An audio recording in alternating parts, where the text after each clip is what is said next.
जय Hind Avon coaching classes में आपका स्वागत है। अब आपको पता भी चल गया होगा, मैं आपको फिर से इंट्रोड्यूस कर रहा हूं कि आपका लेसन, हर एक लेसन स्टार्ट कर दिया गया है।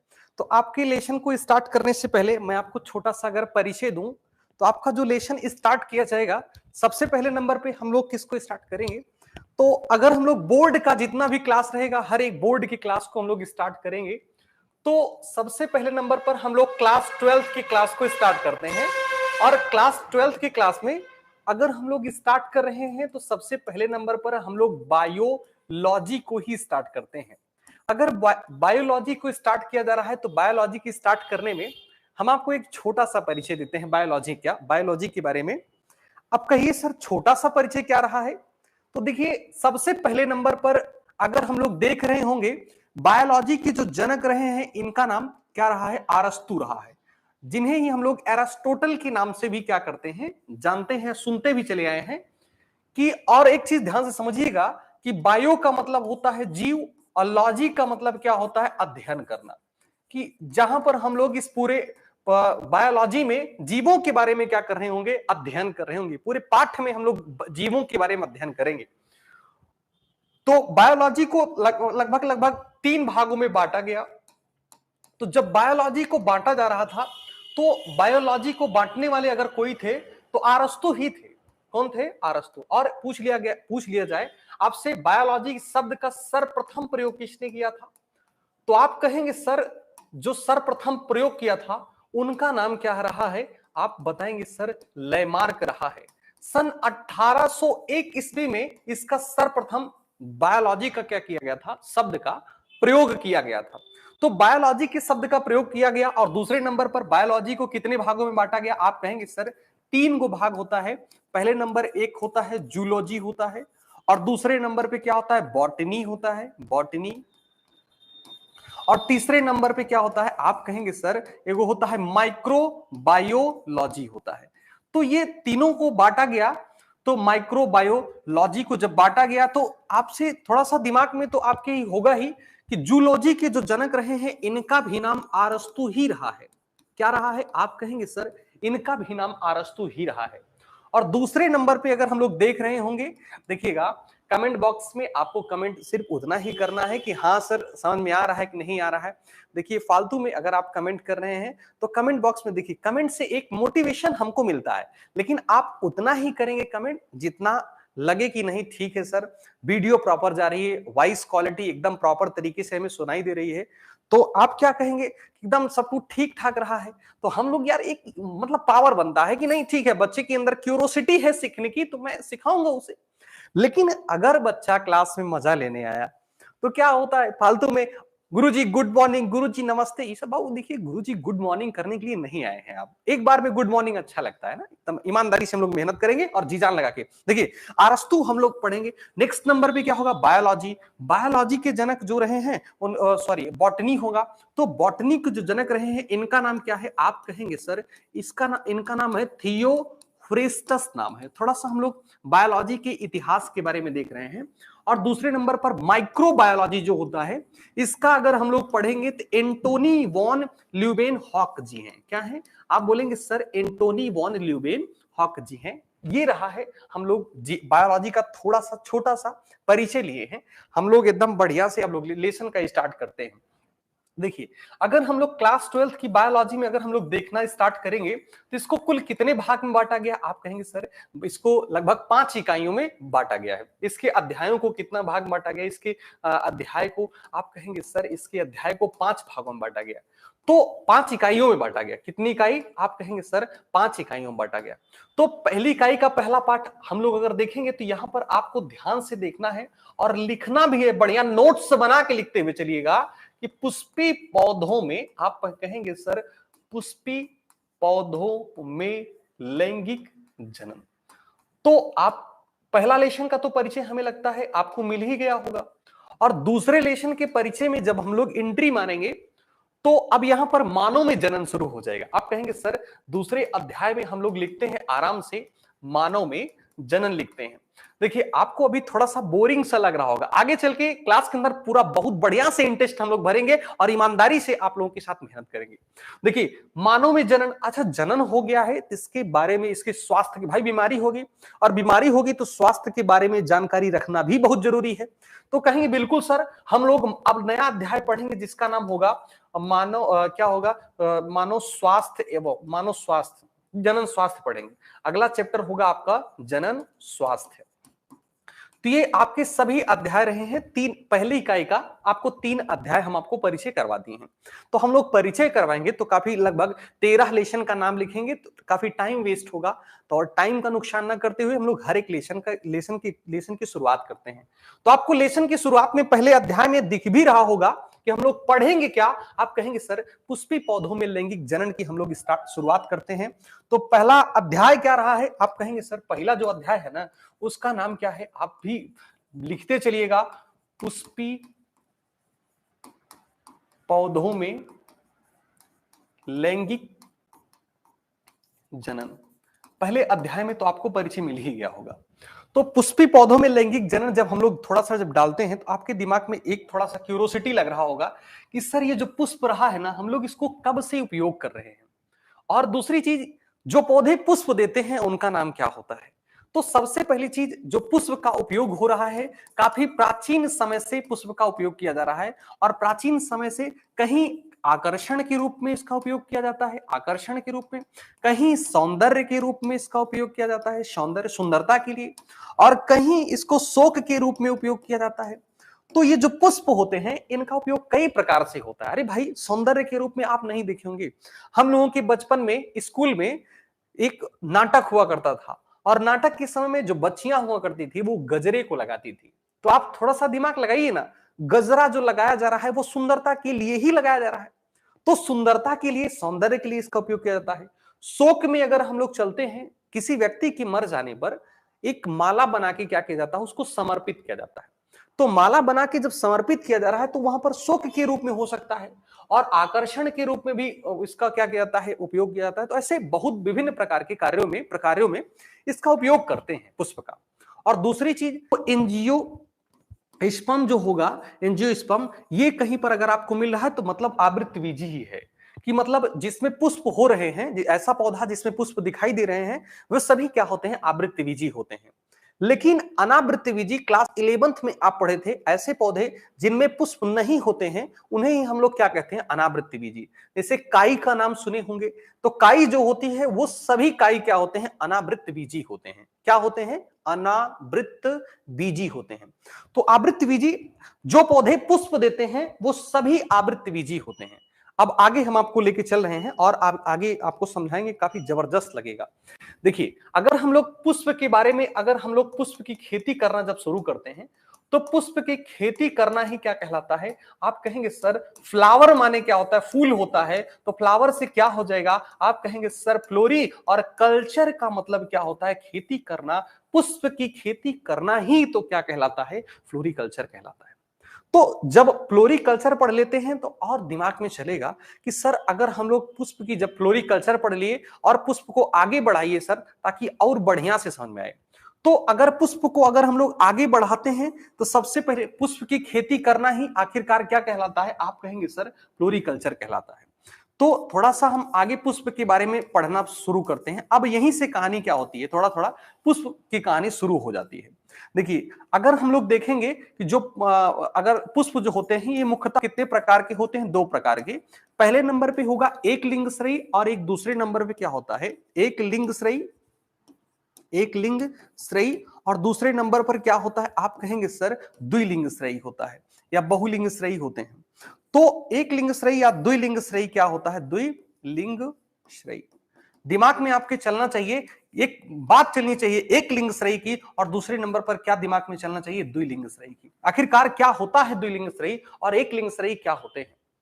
तो एक लिंगश्रयी में आपके दिमाग में एक बात चल रही होगी, सर जिसमें नर और मादा 2 लोग होते हैं भाई, एक नर होगा और दूसरे नंबर पे क्या होगी, एक मादा होगी।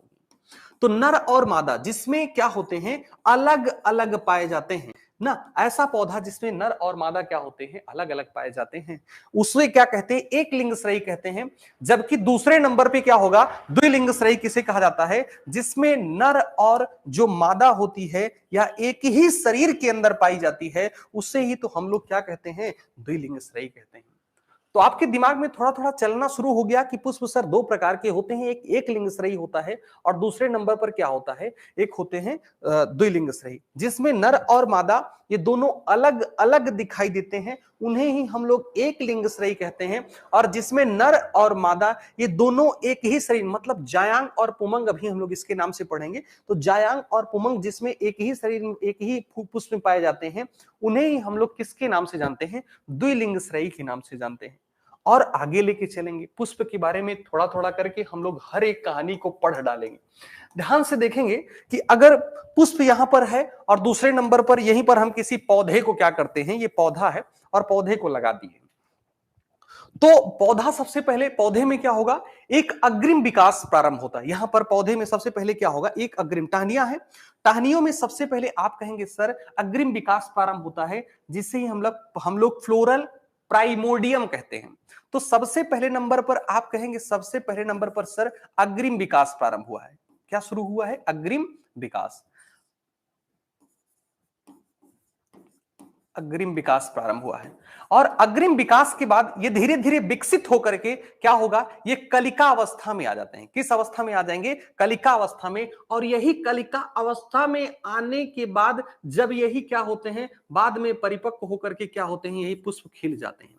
यही पुष्प क्या हो गया, खिल गया है। तो आपके दिमाग में थोड़ा सा एक बात चल रहा होगा, सर ये क्या है, ये पौधा है, ये क्या है, आपके दिमाग में चल रहा होगा सर ये वो पौधा, और इस इधरिया हम लोग क्या बना दिए, इधर हम लोग क्या बना दिए, पुष्प को बना दिए।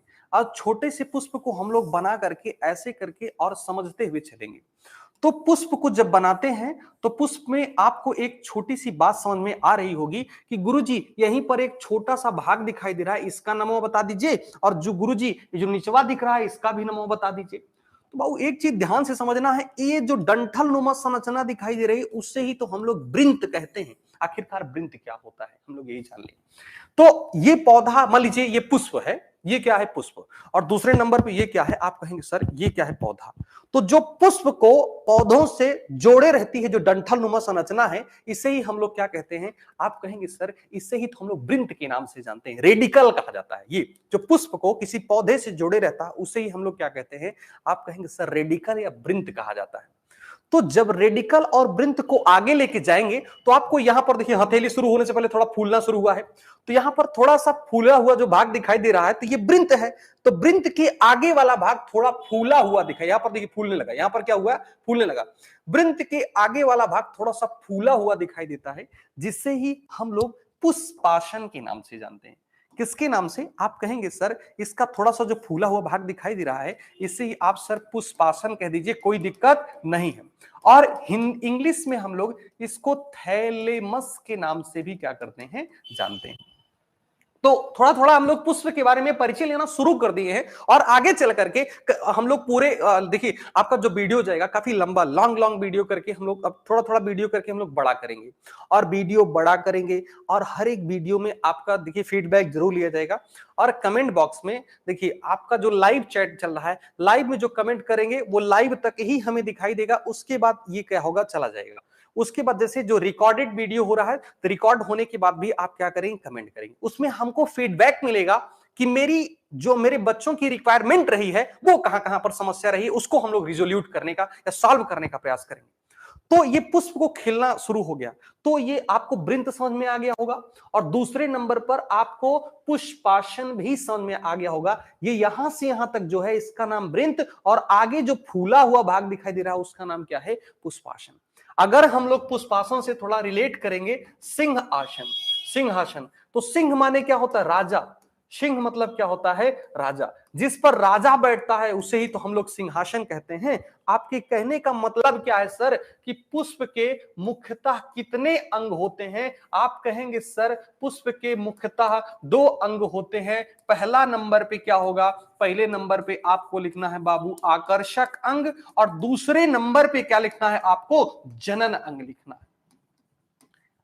कुछ कुछ समझ में आया होगा कि आखिरकार आकर्षक अंग क्या होता है और दूसरे नंबर पर जनन अंग क्या होते हैं, यही तो समझना ही है। और यही समझ गए तो जान लीजिए आगे आपको चल करके काफी सहायता करेगा।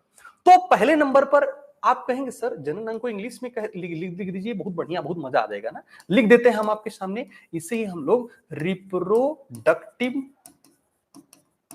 ऑर्गन कहते हैं, ऑर्गन। और इसको हम लोग क्या कहते हैं, आप कहेंगे सर इसको ही तो अट्रैक्टिव ऑर्गन कहते हैं, ऑर्गन। तो जनन अंग हो गया और दूसरे नंबर पे क्या हो गया, आकर्षक अंग हो गया। अब आपके दिमाग में हलचल सा चल रहा होगा, सर जनन अंग वो कुछ होता है ना, उसका नाम होगा ना। हाँ होता है, यही तो समझना ही है आपको। जनन अंग जो होते हैं वो उसका भी नाम होता है और आकर्षक अंग भी होते हैं उसका भी नाम होता है। देखिए अब वो जनन अंग जो होता है पहले नंबर पर आपको लिखना है सर, एक पहला होता है जिससे ही हम लोग बाह्य दल पुंज के नाम से जानते हैं और इंग्लिश में जिससे ही हम लोग सेपल कहते हैं। क्या कहते हैं, सेपल। और दूसरे नंबर पर होगा, आप कहेंगे सर दलपुंज होगा, और फिर दलपुंज को हम लोग इंग्लिश में क्या कहते हैं, आप कहेंगे सर पेटल होता है। क्या होता है, पेटल होता है। जो आकर्षक अंग होते हैं वो सेपल और पेटल होते हैं। फिर दूसरे नंबर पर अगर हम लोग चल रहे हैं तो आपका जनन अंग होगा। जनन अंग भी, अरे भाई देखी देखा पाप, देखी देखा पुण्य, और यहां पर फिर भी एक आग आ जाएगा। जनन अंग भी मुख्यतः कितने प्रकार के होते हैं, आप कहेंगे सर 2 प्रकार के होते हैं। इनका नाम क्या होता है, यह बहुत जरूरी है। जनन अंग जो होते हैं एक पुमंग होता है और दूसरा क्या होता है, आप कहेंगे सर जायांग होता है। क्या होता है, जायांग। लेकिन बात अभी मजा नहीं आई है सर, इसको भी इंग्लिशिया में लिख दीजिए। इसका नाम एंड्रोसियम और इसका नाम क्या होगा, गाइनोसियम होता है। तो एंड्रोसियम और गाइनोसियम भी आपको कुछ कुछ समझ में आ गया होगा कि सर पुष्प के मुख्यतः 2 अंग होते हैं। पहला क्या होगा, जनन अंग, और दूसरे नंबर पे क्या होगा, आकर्षक अंग होगा। जनन अंग अगर आपसे पूछा जाए तो जनन अंग क्या होता है, पुमंग और जायांग होते हैं। जबकि आकर्षक अंग में चलेंगे तो क्या होता है, बाह्य दलपुंज और दलपुंज।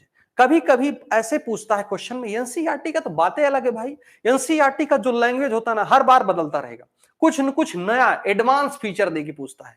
आपसे पूछेगा पुष्प के बाहर से अंदर की ओर के क्रम को बताइए।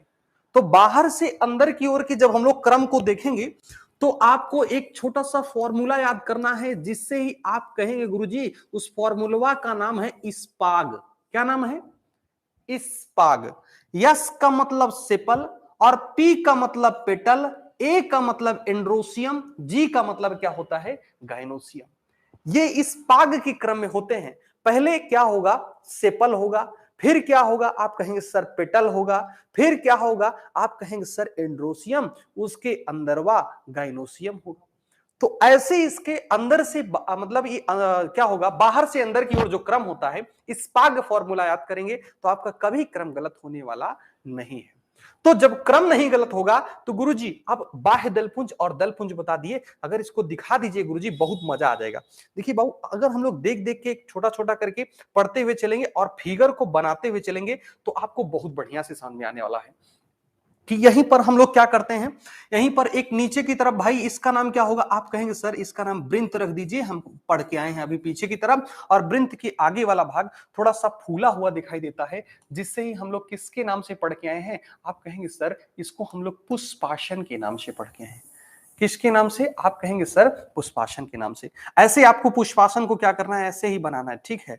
ऐसे ही आपको क्या करना है, पुष्पासन को ऐसे ही बनाना है और बढ़िया सा दिखना चाहिए भाई एकदम। आप अच्छे बच्चे हैं, अच्छे बच्चों की श्रेणी में आने वाले बच्चे एकदम अच्छा काम करते हैं। तो ये नीचे की तरफ जो होगा वृंत, और ये जो फूला हुआ भाग दिखाई दे रहा है, इससे ही आप कहेंगे सर इसका नाम पुष्पासन है, जिससे ही हम लोग थैलेमस के नाम से पीछे पढ़ के आए हैं। और आगे बताइए सर, अब यहां पर देखिए पुष्पासन में आकर के सभी भाग जुड़े होते हैं, चाहे वो कौन सा अंग होगा आप बोलेंगे, चाहे वो आकर्षक अंग होगा, चाहे वो जनन अंग होगा, वो आकर के कहां पर जुड़े होते हैं, आप कहेंगे सर पुष्पासन में। गुरुजी यही दिखा दीजिए, बहुत बढ़िया रहेगा सर, मजा नहीं आया है, जोड़ के दिखाइए तब मजा आएगा। देख बाबू, हम आपके सामने जोड़ के दिखा रहे हैं, और इधरिया हम लोग क्या बना देते हैं, आप कहिए सर इधरिया पुमंग बना दीजिए, ताकि हमको बहुत बढ़िया से समझ आ जाए।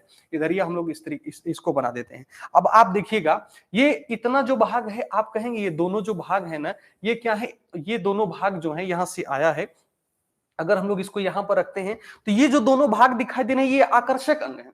ये कौन से अंग है, आकर्षक अंग। बाबू यही उठा है, उठ जाओ तुम यहां से और तुम चलो जहां तुमको चलना है। उठा के हम लोग कहां रख देते हैं, आप कहेंगे सर इसको उठा के आप पुष्पासन पे रख रहे हैं। कहां पे रख दिया गया, पुष्पासन में।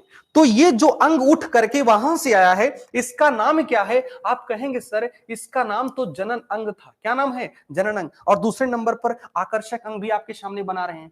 तो ये जो नीचे आपको ऐसे हरा हरा जो ये दिखाई दे रहा है, ये आप कहेंगे सर इसका नाम जो है, इसका नाम, आप इसका नाम बताइए, इसका नाम कहेंगे सर ये बाह्य दलपुंज है। क्या है ये, बाह्य दलपुंज। तो आपको दिख रहा होगा ये क्या है, बाह्य दलपुंज। और फिर यहीं पे हम क्या करते हैं, आप कहिए सर यहीं पे क्या बनाइए, आप दलपुंज भी बना दीजिए, क्योंकि भाई दलपुंज का भी होना बहुत जरूरी है, बिना दलपुंज का कोनो मजा आने वाला नहीं है।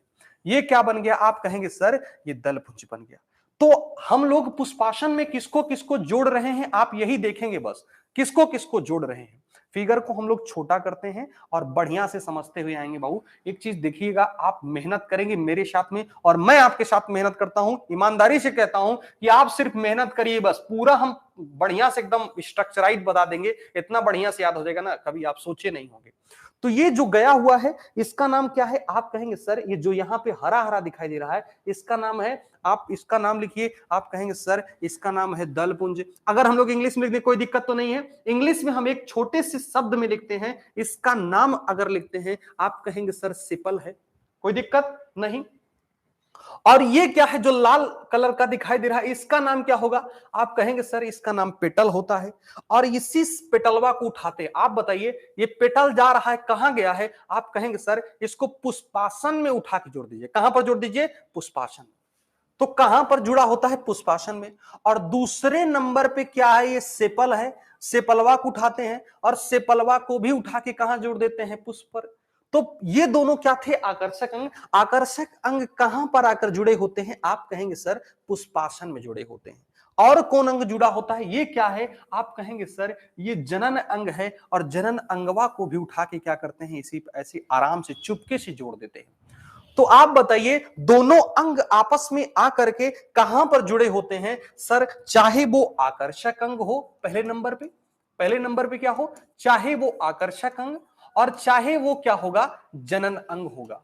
ये दोनों आपस में आकर के पुष्पासन से क्या होते हैं, जुड़े होते हैं, जिसको हम लोग जोड़ के आपके सामने दिखाए कि कैसे जुड़ा होता है यार, आखिरकार कैसे जुड़े होते हैं एक दूसरे से। तो हम लोग जोड़ के देखे हैं ना, जुड़ गया।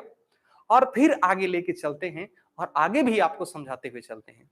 तो इतना तो आपको खूब बढ़िया से याद हो गया। आप बताइए पुष्प का क्रम नहीं पता है यार, क्या होता है, एक कहेंगे गुरु सेपल और एगो होता है पेटल और फिर एंड्रोसियम, फिर क्या होता है, गाइनोसियम होता है। क्या होता है, गाइनोसियम होता है। तो आपको याद भी हो गया, तो एंडोसियम हो गया और दूसरे नंबर पे क्या हो गया, गाइनोसियम। ये सभी आकर के यहां पर जुड़ा हुआ है और खूब बढ़िया से आपको समझ में आ गया कि जनन अंग कहां पर होता है और दूसरे नंबर पर आकर्षक अंग आखिरकार कहां पर होते हैं। तो जब इतना पुष्प के बारे में आया ना, तो आप कहेंगे गुरुजी अब एक एक ठो पढ़ाना शुरू करिए, मजा आना शुरू हो गया, एकदम जबरदस्त मजा आ रहा है। देखिए बाबू अभी हम लोग बता रहे हैं कि अभी आप फिगर में देखे हैं, ये जो आपको ये रेड कलर का दिखाई दे रहा है यहां पर ना, रेड कलर का ये जो दिखाई दे रहा है इसका नाम क्या है, आप कहेंगे सर इसका नाम क्या है, पुमंग। इसका नाम क्या है, यही तो है पुमंग। यही क्या है, आप कहेंगे सर इसी को ही तो हम लोग पुमंग कहेंगे, लेकिन परिभाषित नहीं किए सर पुमंग को। आप परिभाषित कर दिए होते तो मजा आ जाता। आओ भैया परिभाषित कई दिन कर दे, हम लोग क्या करें एकदम जबरदस्त तरीके से। पुमंग आखिरकार होते कौन है, तो आप कहेंगे सर सबसे पहले नंबर पर एगो होता है जिसका नाम है पुंकेसर। यही जो पुंकेसरवा होता है, यही पुंकेसरवा को आपस में उठा के जोड़ देंगे पुंकेसर को उठा के जब जोड़ देते हैं तो नहीं, मजा नहीं आया सर।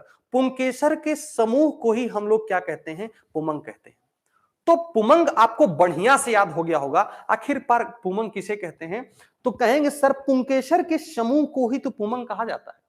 लेकिन दूसरे नंबर पे देखिए बाबू, एकदम आराम से समझना यार, हम लोग हड़बड़ा के पढ़ेंगे कुछ नहीं समझ में आएगा। हम कहते हैं ईमानदारी से आप वीडियो को देखिए, अगर लास्ट में आप अपने आप को थोड़ा सा कंपेयर करिएगा, आप बहुत बेस्ट होंगे। और हम बहुत तेज से पढ़ा दें, हमारे समझ में आता हो ये जरूरी नहीं है, आपकी समझ में आना चाहिए एक एक टॉपिक, एक एक शब्द, तब मजा आएगा एकदम आराम से। तो पुंकेसर के समूह को ही तो हम लोग क्या कहते हैं? पुमंग कहा जाता है। और दूसरे नंबर पे क्या होगा? जायांग। और जायांग में आएगा तो आप कहेंगे सर हम एक शब्द और सुने हैं जिसका नाम होता है स्त्री केसर। स्त्री केसर, स्त्री केसर के समूह को ही हम लोग क्या कहते हैं? आप कहेंगे सर स्त्री केसर के समूह को ही तो हम लोग जायांग के नाम से जानते हैं। तो पुमंग और जायांग भी एकदम जबरदस्त समझ में आया होगा। सर पुंकेसरवा की इंग्लिश क्या होती है? यह बहुत दिक्कत है भाई, स्टेमेन होती है। क्या होती है? आप कहेंगे सर स्टेमेन होती है। और स्त्री केसर की इंग्लिश क्या होती है? आप कहेंगे सर इसकी इंग्लिश पिस्टिल होती है। कोई दिक्कत नहीं है ना? तो ग्रुप आप पिस्टिल, बहुत सारे पिस्टिल को इकट्ठा करेंगे तो वो क्या बन जाएगा?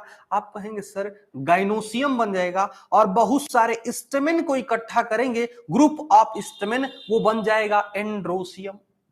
तो आपको पता लगा कि एंड्रोसियम कब बनेगा और गाइनोसियम कब बनेगा, और पुंकेसर के समूह को क्या कहा जाता है और स्त्री केसर के समूह को क्या कहा जाता है। अच्छा गुरुजी, अब एक काम करिए ना, अब लेसन का स्टार्ट करिए, लेसन के अंदर चलना शुरू करिए और हर एक भाग के बारे में पढ़ाइए, तब मजा आएगा। तो पुमंग के बारे में हम लोग सबसे पहले क्या करते हैं? शुरुआत करते हैं। आप कहेंगे सर जब हम लोग पुमंग की शुरुआत करते हैं ना, तो हमारे दिमागों में एक बात उठ के आता है कि हम गुरुजी कई बार सुने हैं, या कई बार हम लोग सुने हैं, एक सुने हैं जिससे ही हम लोग लघु बीजाणु धानी कहते हैं। तो आप किसके किसके बारे में पढ़ेंगे? आप पुमंग के बारे में पढ़ेंगे। और दूसरे नंबर पर किसके बारे में पढ़ेंगे? आप कहेंगे सर लघु बीजाणु धानी के बारे में पढ़ेंगे। और किसके बारे में पढ़ेंगे? आप कहेंगे सर लघु बीजाणुधानी के बारे में, और पुमंग के बारे में, और किसके बारे में? आप पुंकेसर के बारे में। इन तीनों भाग को हम लोग पढ़ना शुरू करेंगे और एक एक टॉपिक को हम लोग पर डे क्लियर करेंगे। देखिए कुछ देर तक आपको क्लास में बोरिंग लगा होगा, लेकिन आपको अब धीरे धीरे करके मजा आना शुरू हो गया होगा। क्योंकि देखिए बाबू, जब आपको क्लास में समझ में आना शुरू होता है ना, कसम से एकदम मजा सा आ जाता है यार। जिसको हम सोचे नहीं थे हमारे समझ में आ जाएगा, आज वो मेरी समझ में आ गया। तो ये जायज सी बात है, क्यूरोसिटी उत्पन्न होती है। नहीं, मजा तो आ गया सर। देखिए बाबू, मजा लेना है हमको, आराम आराम से मजा लेते हुए सीखते हुए चलेंगे। तो ध्यान से देखेंगे हम लोग कि यहां पर क्या होगा? पुमंग होगा, और दूसरे नंबर पर इसे ही हम लोग क्या कहेंगे? लघु बीजाणु धानी कहेंगे। आप धीरे से यहीं पर गुरुजी अब एक एक भाग पढ़ाना शुरू करिए। देख बाबू, पुमंग के भी मुख्यतः कितने भाग होते हैं? आप कहेंगे सर पुमंग के मुख्यतः 2 भाग होते हैं। पहले नंबर पर क्या होगा? आप कहेंगे सर तंतु होता है, और दूसरे नंबर पे क्या होगा? आप कहेंगे सर परागकोश होता है। क्या होता है? परागकोश होता है। तो अब इंग्लिश हो जाना भाई जरूरी है। इसको इंग्लिश में हम लोग क्या कहते हैं? फिलामेंट कहा जाता है। क्या होता है? फिलामेंट। और दूसरे नंबर पर परागकोश होता है, जिसे ही हम लोग इंग्लिश में क्या होता है? आप कहेंगे सर पोलिन सैक कह दीजिए, मजा आ जाएगा। क्या आ जाएगा? Pollen sac. तो पुमंग के मुख्यतः 2 भाग होते हैं, तंतु होता है और क्या होता है? परागकोश होता है। अब आगे हम लोग समझना स्टार्ट करेंगे कि यहां पर एगो डंठल नुमा ऐसे संरचना बना देते हैं। क्या बना देते हैं? डंठल नुमा संरचना। ऐसे ध्यान से देखेंगे हम लोग, ऐसे डंठल नुमा संरचना एक होती है, जिसे ही हम लोग क्या कहते हैं? आप कहेंगे सर इसी को तंतु कहा जाता है। तंतु एक डंठल नुमा संरचना होती है, और आगे जाकर के क्या बनेगा? आगे जाकर के परागकोश बनेगा या पोलन सैक बनेगा। तो यहीं पर हम लोग क्या बनाते हैं? आप कहिए सर पोलन सैकवा को बना दीजिए, एकदम जबरदस्त बन गया तंतु। और इधरिया क्या होगा? आप कहेंगे सर इसका नाम क्या होगा? परागकोश होगा। याद हो रहा है कि नहीं? तो जो डंठल नुमा संरचना होती है उसे ही हम लोग तंतु कहते हैं। जो तंतु के आगे थोड़ा सा फूला हुआ भाग दिखाई देता है, इसे ही हम लोग परागकोश कहते हैं। और एक वीडियो में आपका बहुत अच्छा हम लोग नहीं प्रेफरेंस दे पाएंगे, लेकिन अगला वीडियो मैं कहता हूं आप कमेंट बॉक्स में कमेंट करिए। अगर मैं नहीं सही करूंगा तो आप एकदम लाइव में जो चैटिंग चलती है लाइव वाले में एकदम खट खट खट खट मारिएगा, एकदम बौछार हो जाएगा ना जब तक नहीं सही करेंगे। वो आपका काम यही है कि आप कमेंट बॉक्स में कमेंट करिए कि सर ये प्रॉब्लम अभी दिख रही है हमें और उसको सही किया जाए। तो 110% हम लोग उसको रिड्यूस करने का या सही करने का प्रयास करेंगे। तो ये आपको समझ में आया, इधर क्या क्या होगा, तंतु होगा और आगे की तरफ फूला हुआ भाग दिखाई देता है जिससे ही हम लोग परागकोश के नाम से जानते हैं। तो तंतु और परागकोश जब चला आगे तो आप कहें गुरुजी तंतुओं बढ़िया से समझ में आ गया, परागकोशों आ गया। कहा गुरुजी फूला है इसके अंदर कुछ भरा है? जी भैया भरा है। यही भरा जो है इसी को तो हम लोग क्या करेंगे, पढ़ेंगे, और यही पढ़ने में बहुत बढ़िया से समझ में आना है, एकदम जबरदस्त समझ लेना है। तो इसी परागकोश को हम लोग खोलते हैं और इसी परागकोश के अंदर क्या बनाना है? आप कहेंगे सर इसी परागकोश के अंदर पराग कणों को बनाना है, और वही पराग कणों को बनाते बनाते काफी लंबा टाइम हम लोग वेस्ट करेंगे, और लंबा टाइम वेस्ट करके और इसमें काफी अच्छा अच्छा क्वेश्चन क्या करेंगे, अरेंज करेंगे। क्योंकि अब की बार जो बोर्ड का एग्जाम हुआ है उसके अंदर आप देखेंगे उसमें एकदम खड़ा खड़ा क्वेश्चन पूछा है। पहला लगभग उसे ऑब्जेक्टिव टाइप क्वेश्चन में जाएंगे तो आपका यहीं से ढेर सारा क्वेश्चन उठ के आया हुआ है। तो क्यों ना हम इस अध्याय को एकदम ईमानदारी से पढ़ के जाएंगे। तो ध्यान से देखेंगे, तंतु भी आ गया और आगे क्या समझ में आ गया, आपके परागकोश भी एकदम बढ़िया से समझ में आ गया। और इसी परागकोशवा को हम लोग खोलना शुरू करेंगे और परागकोश को खोल के पढ़ना शुरू करेंगे। ये क्या है, तंतु है, और आगे की तरफ जो फूला हुआ भाग दिखाई दे रहा है इसका नाम क्या होगा, परागकोश होगा। और इसी परागकोशवा को हम लोग खोल करके पढ़ना शुरू करते हैं, तब बहुत बढ़िया से समझ में आ जाएगा। तो परागकोश ध्यान से अगर हम देखेंगे कि परागकोश में आपको क्या दिखाई दे रहा है कि ये सदैव दो भाग दिखाई दे रहा है। ये सदैव क्या होते हैं, आप पहला लाइन बोलेंगे कि सर परागकोश ये सदैव दो पालिक होते हैं। क्या होते हैं, आप कहेंगे सर द्विपालिक। और द्विपालिक की इंग्लिश क्या होती है, आप बोलेंगे सर बाइलोब्ड होती है। तो ये सदैव क्या होते हैं, आप कहें सर एकदम बढ़िया से द्विपालिक होते हैं। क्या होते हैं, द्विपालिक होते हैं। और द्विपालिक के साथ साथ गुरुजी इसमें आप देखेंगे ना ऐसे ये सदैव द्विपालिक होते हैं। और प्रत्येक पाली में कुल कितने कोष्ठ होते हैं गुरुजी, एक कोष्ठ, एक पाली है धरिया, कितना कोष्ठ दिखाई दिया, दो। तो आप दूसरा लिखेंगे कि प्रत्येक पाली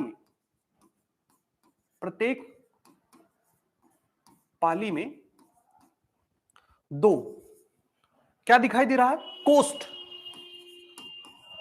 दो कोष्ठ होते हैं।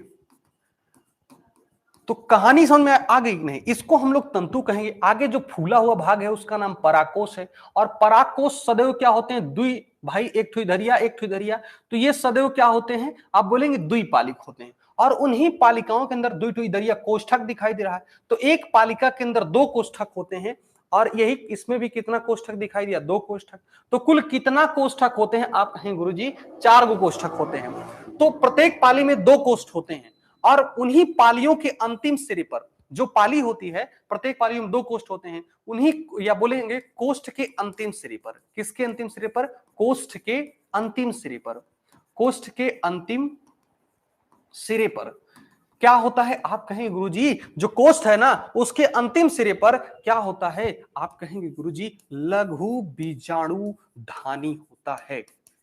क्या होता है, लघु बीजाणु धानी। तो परागकोश क्या बोल सकते हैं, जो प्रत्येक पाली है, पाली के अंतिम सिरे पर चाहे बोल दें या कोष्ठ के अंतिम सिरे पर क्या होते हैं, लघु बीजाणुधानी होते हैं। और फिर चौथे नंबर पे अगर हम लोग पढ़ेंगे गुरुजी लघु बीजाणुधनिया कुछ बनाएगा कि फालतू आ गया है, तो आप बोलेंगे नहीं भैया बनाता है। लघु बीजाणुधानी जो होते हैं, लघु बीजाणुधानी आप कहें गुरुजी ये विकसित होकर के क्या बनाती हैं, परागपुटी का निर्माण करती हैं। किसका निर्माण करती हैं, परागपुटी। और इसी परागपुटी में क्या बनते हैं, आप कहेंगे गुरुजी परागकण बनते हैं। क्या बनते हैं, परागकण। कोई दिक्कत तो नहीं है ना। तो ये आपके दिमाग में एकदम बढ़िया से चल रहा होगा कि हो क्या रहा है आखिरकार। तो इतना तो बढ़िया से समझ में आ ही गया होगा। तो नेक्स्ट नंबर पे लघु बीजाणु ध्वनि आगे विकसित होकर के क्या बनाता है, परागपुटी, और यही परागपुटी आगे विकसित होकर के इसमें पराग कणों का क्या होता है, निर्माण होता है। तो हम पराग कणों का निर्माण कर लिए हैं और इसी पराग कणों के अंदर काफी गहराई से पढ़ेंगे, तब आपके समझ में बहुत बढ़िया से आएगा। इतना समझ में आ गया कि नहीं, एकदम बढ़िया से समझ में आ गया होगा। तो अब ध्यान से अगर हम लोग देखेंगे और देखेंगे क्या, अब हम लोग नेक्स्ट वीडियो में मिलते हैं, तब तक के लिए जय हिंद। और आप लोग वीडियो में कमेंट बॉक्स में जरूर कमेंट करिएगा कि सर हमको समझ में आया है। और जितने भी आपके दोस्त हैं, हर एक दोस्तों के पास चैनल को क्या करिए, ट्रांसफर करिए, भेजिए और उनको बताइए कि क्लास स्टार्ट हो गया है। आप लोग ईमानदारी से मेहनत करिए और जी जान लगा के, हम लोग भी मेहनत करते हैं ना। और मिलते हैं नेक्स्ट क्लास में, तब तक के लिए आप लोग ध्यान रखिएगा अपना अच्छी तरीके से।